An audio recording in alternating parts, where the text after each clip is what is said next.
What's up, guys? This is Katab over here representing Beats by Dre. I have my good friend over here, Zain Memon, and we're just gonna ask him a couple questions about his what speakers he likes and everything like that. But first, we're just gonna get into the introduction. So, Zain, how old are you? So I recently turned 20 about a couple months ago. Sweet. And where are you from? Originally, Both. well, I was born and raised in America, but my parents are from Pakistan. Sweet, sweet. Now, what city do you currently live in? I currently live in, I guess, Greater Houston. Greater Houston, sweet. And what gender do you identify as? I identify as a male, him. Sweet, sweet. Now, what are your interests, hobbies, or any specific activities that you like to do? I'm a guy who, I love watching TV, things like that. My favorite thing to do is have a great productive day and make sure that I get the most efficiency with my time. Are there any specific activities that you enjoy doing? Maybe reading, studying? I'd say I like studying for my future. All right, sweet, sweet. Now, we're gonna go into more specific questions about like your speakers, what you like to do with it, and everything like that. Mm-hmm. The first question I'm gonna ask you with is, what different audio devices do you commonly use? So my main two, I'd say, is definitely my headphones. I have Beats Solo Pros. Okay. So those are my go-to. And I don't know if this counts, but my car speakers, when I'm just in the car, Okay. I'll be listening to music. Other than that, I really don't use anything else. Okay. Now, how often do you use a speaker in a typical week? It's pretty much, I'd never use it. Okay. I have a Google Home. I'll occasionally put music on there, but maybe once or twice a month. Okay, sweet. So do you own the speaker that you use? Yeah, it's mine. Okay. Or do you like share it with like someone, but it's yours? It's only in my room, so I'd say it's mine. Okay, Yeah. sweet. For what activities do you primarily use? For what activities do you primarily use your speaker for? My speaker pretty much only for just to listen to music, Okay. or maybe I used to listen to like podcasts and things of that sort, or even just use it for any smart functions in the house. Okay, that's pretty sick. Mhm. Now, when do you prefer to use a speaker? Honestly, I never prefer to use it Okay. anymore. What I'm talking about is things maybe I did a year ago, but Okay. now I don't touch it. Okay. So I don't prefer to use it. And when do you choose to use other audio devices?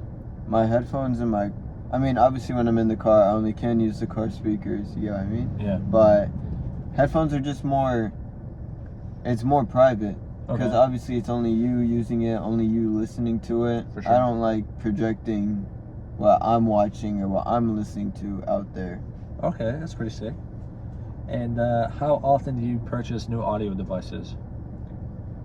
I like to make my products last. Okay. I'd say once every 4 or 5 years. Okay. And what prompts you to make these changes after 4 years? Literally just when it breaks. When it breaks? That's all. Pretty sick. Now, what was the last audio device that you purchased? Last one were the Beats Solo Pros. Okay. I got that. It's been 2.5 years. And what made you choose that particular brand and model? Beats is owned by Apple, Okay. so it had wireless connectivity with my phone, and it seamlessly switches between my iPad and my watch and my MacBook. So just the whole ecosystem really lured me in. The Apple Plus- Eco? Exactly. Okay. You can't get out of it.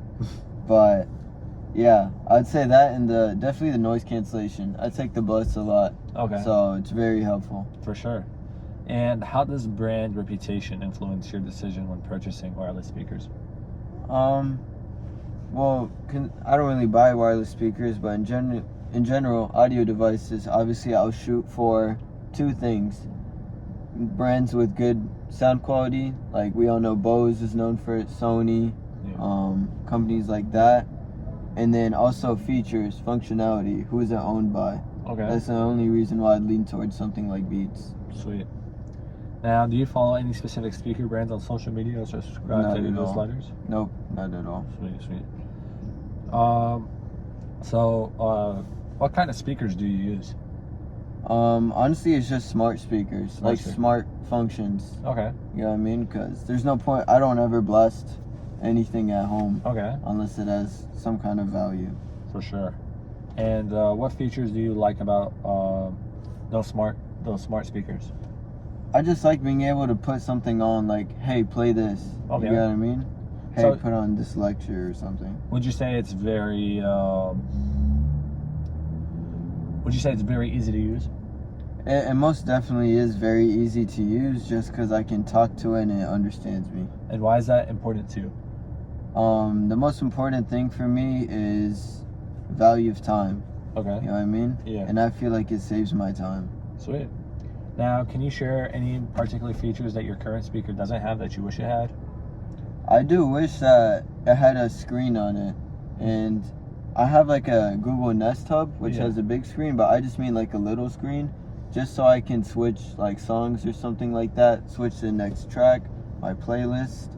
And then I just wish it connected better with like my phone. Okay. Maybe ask it to call one of my contacts, Okay. something like that. What if it was like waterproof? If it was waterproof, I mean, it doesn't hurt. Okay, but it's, Everything should be waterproof in this day and age. yeah, for sure. Now, how important is sound quality to you when selecting a speaker? I'd put 60% important, rest is features. Okay, sweet, sweet. And do you prefer your speaker? Do you prefer speakers that offer a balanced sound profile, or a speaker that emphasizes certain frequencies? I'd definitely say the variability would be a great thing to add, but if I was to lean in one direction, I'd say when you have a speaker, I feel like bass is emphasized. Like when I go to a store or like a stadium or anything like that, it's always a bass that's emphasized, and I just think it gives a different vibe when listening to like music. For sure. All right. So, how important is the portability of your wireless speaker when choosing a model? I only use mine at home. Mine's a plug-in Okay. to the wall, so I don't care for it. Yeah. But I'm assuming that I'd probably enjoy it had that function. Okay. Would you wish that your Echo was wireless? You know what? Yeah. Yeah. If I could bring it along with me, connect it to my phone, that'd be cool. Sweet. Now, how does this influence your decision when it comes to the portability of your speaker? It doesn't much at all since I've never done it Yeah, before. I've never had a portable speaker. Mm-hmm. So as of right now, I wouldn't say it affects me at all. Okay, that's good to know. And do you prefer your speakers to have a certain design aesthetic? I'd definitely say I don't want a boring looking speaker. Okay. Like a cool colorway maybe, or just a nice ergonomic design would definitely influence me more to buy it. Yeah, I was talking to AZ and he was saying that he likes a speaker that has maybe like a certain, like, what if it had stripes, right? Or like if it had that thing that blends in like to another color, or if it had like different shapes on it, right? Like as a speaker with a bunch of different shapes with a bunch of different colors. I'll say this, my Beats, like 20% of my decision came just because I liked the way it looked. Sweet. So how does that align with your personal space or usage? I'd say that when it comes to my personal usage regarding like design and things like that, I care for the aesthetic. Okay. I guess I'd say that. But since it's a speaker, I wouldn't care as much because I don't use it as much. For sure. If that makes sense. So my personal usage isn't as much as someone else. For sure. Okay.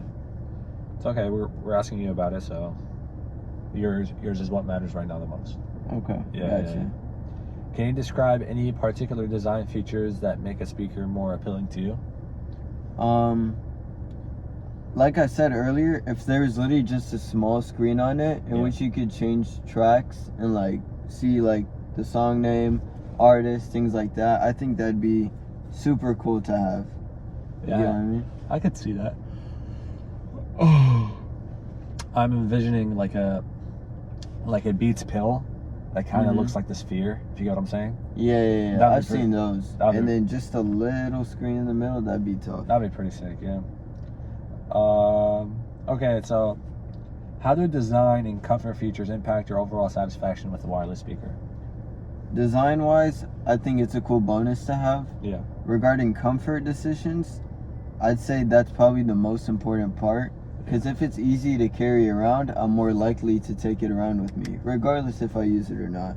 Suppose I'm with friends and we're watching like a video or something, bust out my speaker. Yeah. If the comfort is like good, ergonomic, then I'll have it for those cases more. Sweet.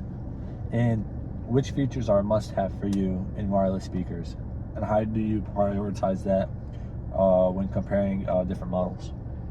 Obviously, good connectivity, latest Bluetooth, that's very important. All right. Another feature I'd say in this day and age is definitely like being able to switch between devices easily. Yeah. You know what I mean? Because there's a lot of time it auto connects to mine. I might need connected to my friend. The pairing is what matters a lot. And then overall, just, I don't know if it counts as a feature, just being loud. Like a speaker's ultimate purpose to me is to be loud. Okay. So just make that thing as loud as possible, but also not too big. Are there any specific functionalities that have significantly enhanced your experience with wireless speakers? No. You want to know why? Because I don't use them. Okay. Yeah, that's a good way to say it. Are aesthetics and design significant factors for you in choosing a wireless speaker? A good 10-20%. Okay. I'd say if it looked cool, it'd be nice. Sweet. And can you describe your ideal speaker design? So I want something, let's say it could fit in my hands. Okay. Something not too big, right? Yeah. Also, I'd like multiple colorways, nice matte finishes, things like that. And then as for design, I personally think it should look a bit like, let's say, modern per se. Yeah, for sure. Just not like a regular typical speaker that you remember from back then. Yeah. I think it should be some kind of cool, edgy design Yeah. that just gets people to want to buy it. And then maybe some cool, like, I don't know, hole in it in which you can attach it to your backpack. Yeah. Maybe make it a Like a loop. I don't clip-on? even know. Maybe a clip that comes with a clip. Yeah, a nice clip-on would be great. Sweet. And how much does the visual appeal and branding of a speaker affect your likelihood of purchasing it? Like I said earlier, 10-20%, somewhere around there. Sweet. What is your budget range when choosing a wireless speaker? Wireless speakers, I don't want to say they're obviously not disposable to me, but I say I don't care to spend too much on them per se, because if I had to own it, it's just because, oh, I have a speaker. Yeah. You know what I mean? It's not like it's going to be my day-to-day workflow, so I'd say $50, maybe 80 at most. Okay, sweet. And are there any specific features or aspects that you believe you should have on that 50 to 80 buck range? I think just a nice ergonomic design that's easy to carry around, loud, and then maybe just one feature that puts it over the competitors. Because once again, if you have a speaker, most people go for sound. You need something that propels you. For sure, yeah. And how do you balance the desire for advanced technology features with consideration like price and brand reputation when choosing a speaker? So it depends on the industry, obviously. Yeah. But because this is speakers, I feel like it's a dying industry. Okay. So I think, I know that you might be inclined to put the most amount of features, which would in turn jack up the price. Yeah. But I think you have to find a middle ground to keep it in a low budget price that's easy to sell. Maybe it's part of like a package. Yeah. You know what I mean? Yeah. Toss it in for an additional 50. But I think that's what matters most. Adding like one feature that propels it above, but not to the point where it jacks up the price. Okay, sweet. So just to summarize it a bit, you kind of like your speaker to be just to get the job done pretty much. You prefer it to be like a pretty cheap speaker, about $50 to $80, so where it just does the job and it has that one thing that just separates it from a bunch of other stuff. Correct. Okay. Yes, sir. Sweet. All right. Boom. We appreciate it, Zane. My guy. Yes, sir. We're gonna go enjoy our time now. That's it for now. And appreciate y'all. Peace.